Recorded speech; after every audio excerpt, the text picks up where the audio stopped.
Hello everyone, good morning. আশা করি তোমরা প্রত্যেকে ভালো আছো এবং সুস্থ আছো। তো আজকের কিন্তু তোমাদের জন্য আমি আর একটা নতুন ক্লাস নিয়ে চলে এসেছি। তোমরা একদম থাম্বনেলেই দেখতে পাচ্ছো যে আজকের কিন্তু একটা ক্লাস, যেটা ক্লাস নাম্বার 1। তো আজকের টপিকটা কি? আজকের হলো ন্যারেশন চেঞ্জ। অবশ্যই আমরা ন্যারেশন চেঞ্জটা শিখবো। তার আগে তোমাদের বলে রাখি, ওয়েলকাম টু ফ্রিডেমি। আমার চ্যানেলে তোমাদেরকে অনেক অনেক স্বাগত জানাই। আর যারা আমার চ্যানেলে অলরেডি মেম্বার, তাদেরকে অনেক অনেক শুভেচ্ছা জানাই। যারা আমার সাথে আমার ক্লাসে আমার সাথে এখনো পর্যন্ত রয়েছো, এবং যারা নতুন রয়েছো এখনো সাবস্ক্রাইব করোনি চ্যানেলটা, চ্যানেলে নতুন, তারা কিন্তু ডেফিনেটলি সাবস্ক্রাইবটা আগে করে নেবে, শেয়ার করে দেবে ভিডিওটা, পুরোটা ভালো লাগলে লাইক করবে। তো আজকের যে টপিকটা আমরা পড়বো সেটা ন্যারেশন চেঞ্জ, এবং ডেফিনেটলি তোমরা জানো যে ন্যারেশন চেঞ্জ এমন একটা টপিক, সেটা কিন্তু যে কোনো পরীক্ষাতেই এসে থাকে। প্লাস যদি কোনো ধরনের প্যাসেজ থাকে সেখান থেকেও ন্যারেশন চেঞ্জের উপরে কোয়েশ্চেন আসে। তো ন্যারেশন চেঞ্জটা কিন্তু একটা ভাস্ট জিনিস, কারণ এটা কিন্তু এমন নয় যে আমি কয়েকটা কিছু জিনিস মুখস্থ করে নিলাম এবং সেটা হয়ে গেল, সেটা কিন্তু হবে না। ন্যারেশন চেঞ্জের অনেক রুলস রয়েছে, অনেক রেগুলেশনস রয়েছে। একটা একটা করে আমরা সেই রুলস এবং রেগুলেশনস গুলো জানবো। জাস্ট বিকজ আমরা অলরেডি কিন্তু টেন্স পড়ে নিয়েছি, এটা টেন্সের সাথে যেহেতু লিঙ্ক, তাই জন্য খুব একটা প্রবলেম হবে না, যার জন্যই টেন্সটা আমার প্রথমে পড়ানো। তো ন্যারেশন চেঞ্জে কিন্তু যে রুলস গুলো রয়েছে তার মধ্যে কয়েকটা রুলস আজকের আমরা এই ক্লাসে করব। তো চলো শুরু করছি। যদি ভালো লাগে তাহলে অবশ্যই কিন্তু লাইক করে দেবে। তো আজকের ক্লাস নাম্বার 1-এ কিন্তু আমি কয়েকটা রুলস রেখেছি তোমাদের জন্য। তো ফার্স্টে আমাদের যেটা দেখতে হবে ন্যারেশনের জন্য, সেটা হচ্ছে প্রথম যে টার্মটা আমরা ন্যারেশনের জন্য ইউজ করে থাকি সেটা হলো direct speech and indirect speech. ঠিক আছে? মানে এটা আমি, যারা ন্যারেশন জানে না তাদের জন্য, প্লাস যারা জানে তাদের জন্য এই টার্ম গুলো কিন্তু খুব ইম্পর্টেন্ট। কারণ অনেক সময়তেই থাকে যে change this statement to the indirect speech, or change this statement to the direct speech, এরকম ধরনের কোয়েশ্চেন থাকে। লেখা থাকে না যে চেঞ্জ দ্য ন্যারেশন। সেই জন্য তোমাকে বুঝতে হবে what is direct speech and what is indirect speech. দুটো কিন্তু আলাদা আলাদা জিনিস এবং ন্যারেশন চেঞ্জের সঙ্গে সম্পর্কিত। তো ফার্স্ট কোয়েশ্চেন এখানে রয়েছে, what is direct and indirect speech? Okay. তো দেখো, ডিরেক্ট স্পিচ বা ডাইরেক্ট স্পিচ যাই বলো না কেন, এটা হচ্ছে reporting the message of the speaker in the exact word as spoken by him. যেমন আমি, ধরো, বাংলায় যদি বলি তোমাদেরকে, দেখবে বলা হচ্ছে যে উপরোক্ত উদ্ধৃতিটি, উদ্ধৃতি, ঠিক আছে? এই যে বলি উপরোক্ত উদ্ধৃতিটি কার লেখা, বাংলাতে আমরা ছোটবেলাতে পড়ে এসেছি কোনো গল্পের যখন লাইন তুলে দেয়, তো যখন তোমরা দেখে থাকবে হয়তো এরকম ভাবেই, যে যখন ওই লাইনটা তুলে দেওয়া হয়েছে তখন সেটাকে কিন্তু একটা ডাবল ইনভার্টেড কমার মধ্যে রাখা হচ্ছে।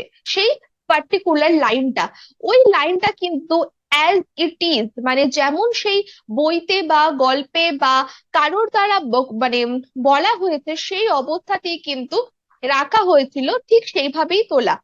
তো এটা তোমাদের জানতে হবে, ডিরেক্ট স্পিচ মানে যেটা সরাসরি বলা হচ্ছে। সরাসরি বলা মানে যেমন করে বক্তা বলেছিল ঠিক তেমনই ওয়ার্ড গুলোকে রাখা অ্যাজ ইট ইজ, তাকে ডিরেক্ট স্পিচ বলা হয়। তার দ্বারা ঠিক যেমন ভাবে বলা হয়েছিল, বা বক্তার দ্বারা যেমন ভাবে ঠিক বলা হয়েছিল ঠিক তেমন ভাবে রাখাকেই কিন্তু সেইভাবে সেই স্পিচটাকে তুলে ধরা, বা মানে বক্তব্যটাকে তুলে ধরাকে ডিরেক্ট স্পিচ বলা হয়। ঠিক আছে, বোঝা গেল? আমি একটা এক্সাম্পল দিলে তোমরা অনেকটাই ক্লিয়ার হয়ে যাবে। যেমন দেখো, Maya said I am busy now. তো এখানে মায়া যে মানে মেয়েটি রয়েছে, সে বলেছে যে আমি এখন বিজি। তো আমি এখন বিজি, এইটা দেখো তোমরা দেখতে পাচ্ছ একটা সিঙ্গেল ইনভার্টেড কমার মধ্যে কিন্তু দেওয়া হয়েছে। ডিরেক্ট স্পিচ চেনার এটাই কিন্তু নিয়ম, যে যখনই তোমরা দেখবে কোনো স্টেটমেন্ট বা কোনো লাইন যখন ইনভার্টেড কমার মধ্যে রয়েছে, সেটা হলো ডিরেক্ট স্পিচ। ঠিক আছে?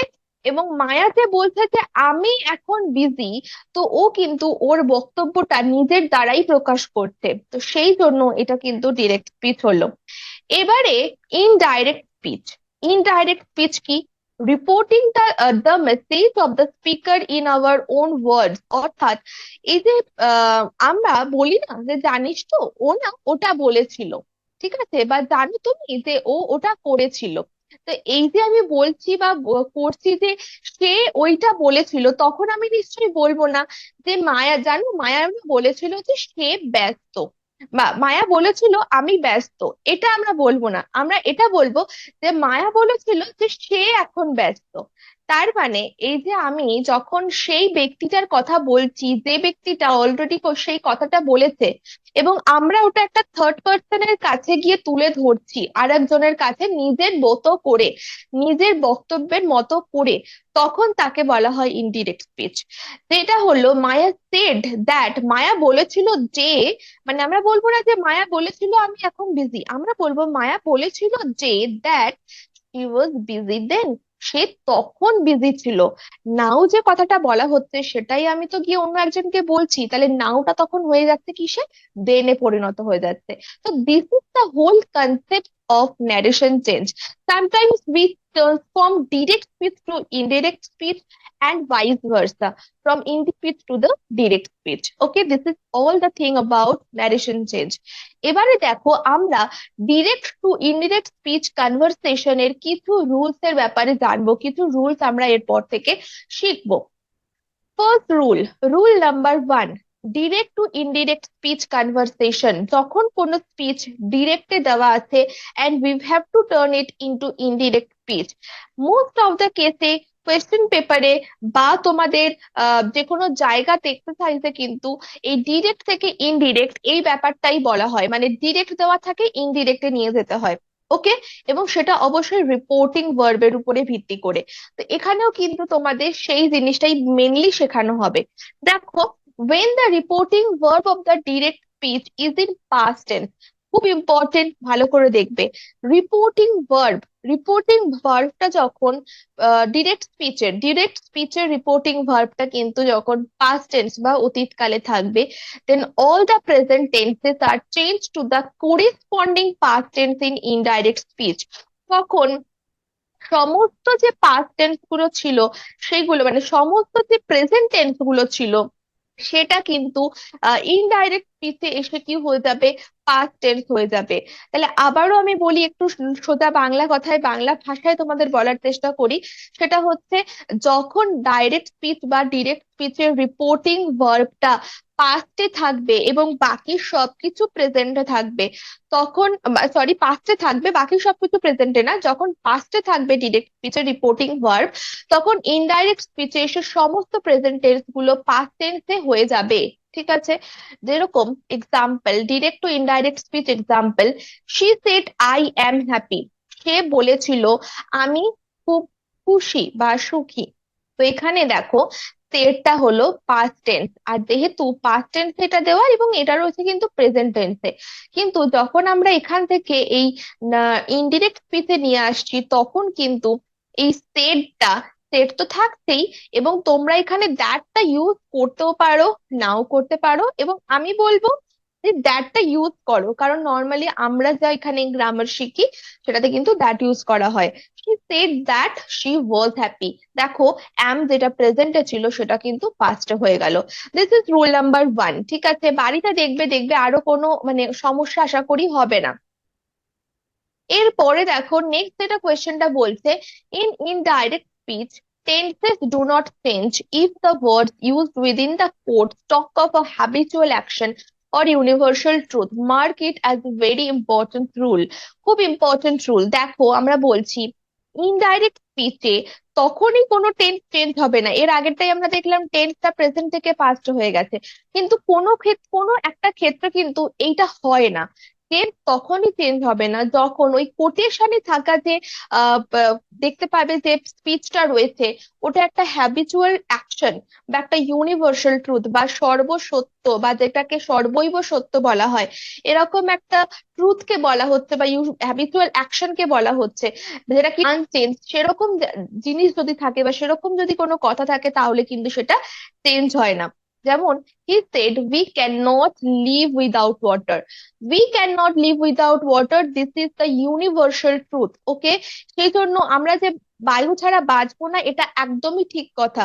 তো এটা কিন্তু আমরা কখনোই বলবো না we could not live without water, never. Same থাকবে। হি সেড দ্যাট, দ্যাটটা তো যোগ হবেই। We can not live without water, no changes required. Clear? Okay. Next দেখো আরো একটা রুল যেটা এখানে বলা হচ্ছে, the tenses of direct speech do not change. আবার বলছে ডিরেক্ট স্পিচে গিয়ে টেন্স তখনই পরিবর্তন হয় না of the if the reporting verb is in the future tense or present tense. অর্থাৎ এখানে যেটা বলা হচ্ছে যে ডিরেক্ট স্পিচের যে টেন্সটা সেটা চেঞ্জ হয় না। কখন হয় না? যখন রিপোর্টিং ভার্ব মানে যেটা কোটেশনের আগে থাকছে সেটাকে কিন্তু রিপোর্টিং ভার্ব বলা হচ্ছে, সেটা ফিউচার টেন্সে থাকছে বা প্রেজেন্ট টেন্সে থাকছে।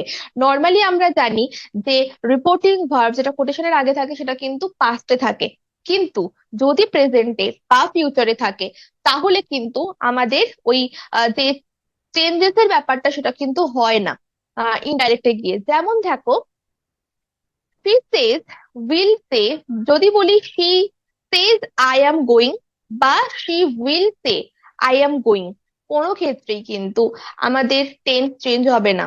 দেখো she says she is going, ওকে, বা she will say she is going, মানে টেন্সটা কিন্তু সেম থাকবে। যেরকম ধরো এখানে আই এমটা হয়ে গেছিল বিকজ আই এর সাথে ই এম হয়, এটা চেঞ্জ হয় না। তো আইটা তো অবশ্যই শীতে পরিণত হবে ইনডাইরেক্টে গিয়ে, তো অবশ্যই সেটার সাথে আর এম বসবে না, ইজি বসবে। But that is also in present tense, যেরকম ছিল ডাইরেক্ট স্পিচে। ক্লিয়ার? ওকে। নেক্সট দেখো রুল নাম্বার 2, ওটা রুল নাম্বার 1 এর আন্ডারেই কিন্তু সাব রুলস ছিল। এবার রুল নাম্বার 2 দেখো, direct speech two indirect speech conversation. দেখো প্রেজেন্ট টেন্সের বেলায়, প্রেজেন্ট টেন্সের বেলায় আমরা কি বলবো, কি রকম ভাবে হবে? দেখো প্রেজেন্ট পারফেক্ট চেঞ্জ, পারফেক্ট যদি থাকে, প্রেজেন্ট পারফেক্ট টেন্স যদি থাকে সেটা পাস্ট পারফেক্টে চলে যায়। প্রেজেন্ট পারফেক্ট যদি থাকে সেটা চেঞ্জ হয়ে যায় পাস্ট পারফেক্টে। খুব ভালো করে খাতাতে একদম সুন্দর করে নোট ডাউন করে নাও যারা দেখছো, বা স্ক্রিনশট তুলে নাও, একদম সুন্দর করে নোট ডাউন করে নাও। Present perfect will change into past perfect. যেমন I have been to Boston, I have been to Boston, Boston is a city, ঠিক আছে, বোস্টন শহরে আমি থেকেছি। I have been to Boston, she told me, ঠিক আছে, সে আমায় বলেছিল। তাহলে কি হয়ে যাবে, she told me that she had been to Boston. Have been, this is present perfect, change হয়ে গেল had bin, this is past perfect. ঠিক আছে, একদম এগুলো না practice, that will the main thing, যে প্র্যাকটিস করতে হবে তোমাদেরকে বেশি বেশি করে। এরকম ভাবে মুখস্থ কিন্তু এগুলো হয় না, হবেও না। তারপরে next, present continuous tense changes to past continuous. Present continuous tense যদি থাকে ডিরেক্ট স্পিচে, সেটা ইনডিরেক্ট স্পিচে গিয়ে হয়ে যাচ্ছে past continuous. I am playing the guitar, আমি গিটার প্লে করছি, আমি গিটার বাজাচ্ছি। সে এক্সপ্লেন করেছিল। তো কি হয়ে যাবে, সে explain that she was playing the guitar. কেন শি ওয়াজ হলো, আইটা চেঞ্জ হয়ে গেল শীতে এবং আমটা চেঞ্জ হয়ে গেল ওয়াজে। বাকি তো প্লেইং থাকবেই, কারণ এখানে পাস্ট কন্টিনিউয়াস করতে হবে।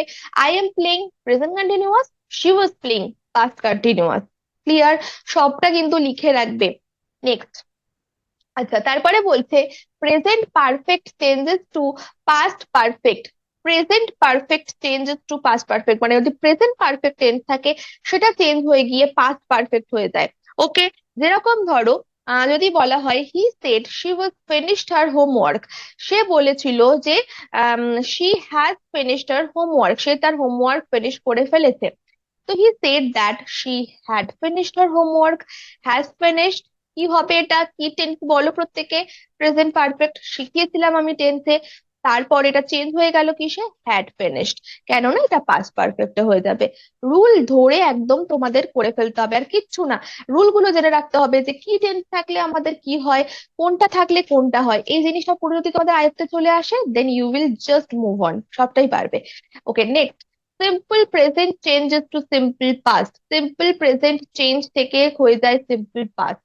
মানে বেসিক্যালি কোনো প্রেজেন্ট টেন্সই যখন থাকে সেম ফর্মটাই কিন্তু পাস্টে হয়ে যাচ্ছে, সেটা প্রেজেন্ট কন্টিনিউয়াস হোক, প্রেজেন্ট পারফেক্ট হোক, প্রেজেন্ট সিম্পল প্রেজেন্ট হোক, সেটা গিয়ে কিন্তু পাস্টে চলে যাচ্ছে।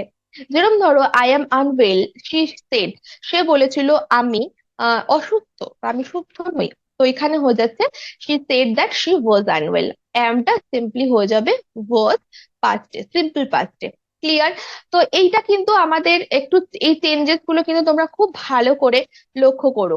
নেক্সট আমাদের যেটা রয়েছে সেটা রয়েছে rule number 3, direct speech to indirect speech কনভারসেশনে এবারে আমরা পাস্ট টেন্স এবং মানে যেটাকে বলা হয় পাস্ট পারফেক্ট টেন্সের ব্যাপারটা জানবো, যেটা সিম্পল পাস্টের, সরি, পাস্ট টেন্স এবং ফিউচার টেন্সের ব্যাপারটা জানবো।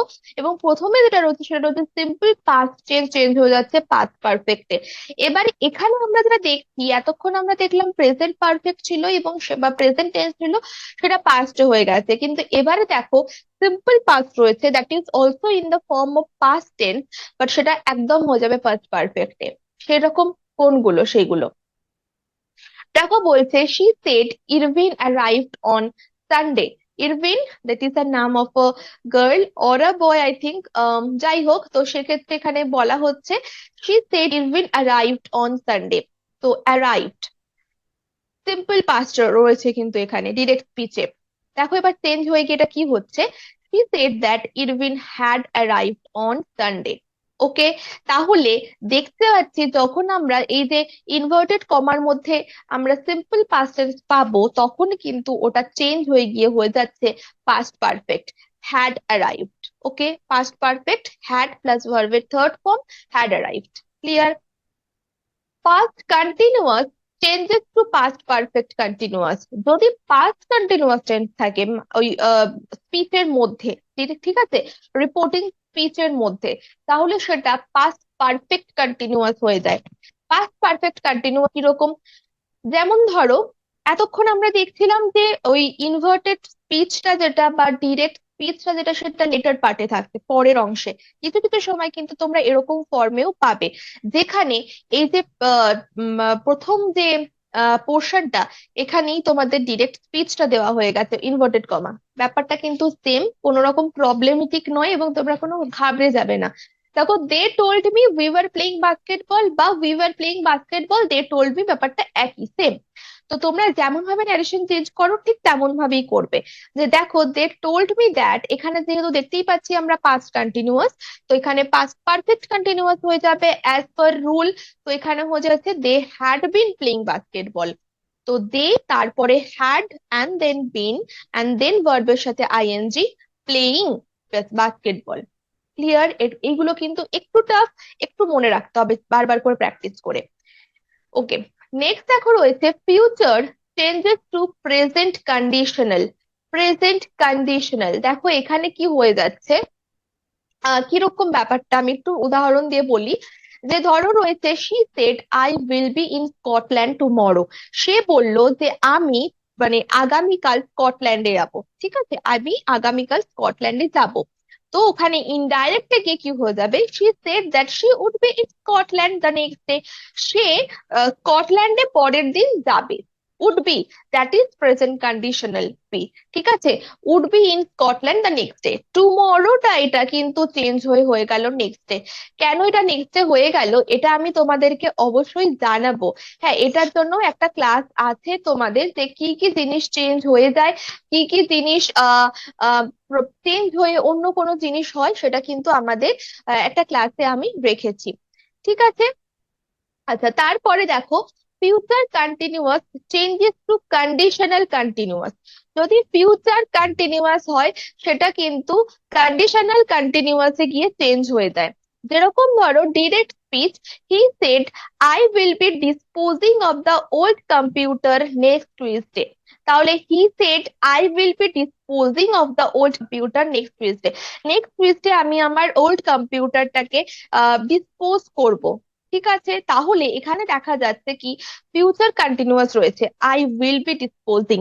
তো এটা কি হয়ে যাচ্ছে, পরের মঙ্গলবার বলা হচ্ছে যে এটাকে আমি ডিসপোজ করব বা করতে চলেছি বা করতে থাকবো, ফিউচার কন্টিনিউয়াস। তো কন্ডিশনাল কন্টিনিউয়াসে কি হবে, he said that he would be disposing of the old computer the following Tuesday. সে বলেছে যে সে পরের মঙ্গলবার বা আসছে যে মঙ্গলবার, ফলোইং টুইসডেতে সে তার ডিসপোজিং মানে he would be disposing of the old computer, সে সেই ওল্ড কম্পিউটারটা ডিসপোজই করবে বা ডিসপোজ করবে। ঠিক আছে, বোঝা গেল? ওকে। তো আজকের কিন্তু ক্লাসটা এই অবধিই ছিল। এই অবধিই তোমাদের ক্লাসটা, কারণ আজকে সবকটা রুলস দেওয়া তো সম্ভব না, অনেকগুলো রুলস রয়েছে, প্রায় 2-3টে ক্লাস এটার জন্য, ন্যারেশন চেঞ্জের জন্য কিন্তু লেগে যাবে। তো সেই ক্লাসগুলো আমরা আস্তে আস্তে কমপ্লিট করব, বিকজ তোমরা জানোই ন্যারেশনের রুলস মানে অনেকগুলোই রুলস। তো আমি চেষ্টা করছি সবটাই তোমাদের কাছে যতটা প্রেজেন্ট করা যায়, এবং প্র্যাকটিস সেটও থাকছে তারপরে। তো কেমন লাগছে অবশ্যই জানাবে প্রত্যেকে, এবং কমেন্ট করে দেবে যদি কোনো প্রবলেম থাকে বা কেমন ধরনের ক্লাস তোমরা চাও, সেগুলো তোমরা কিন্তু কমেন্ট সেকশনে জানাতে পারো। ঠিক আছে, তাহলে প্রত্যেকের সাথে পরের দিন দেখা হচ্ছে আমাদের থিওরির ন্যারেশন পেজের নেক্সট পার্ট নিয়ে। ওকে, বাই।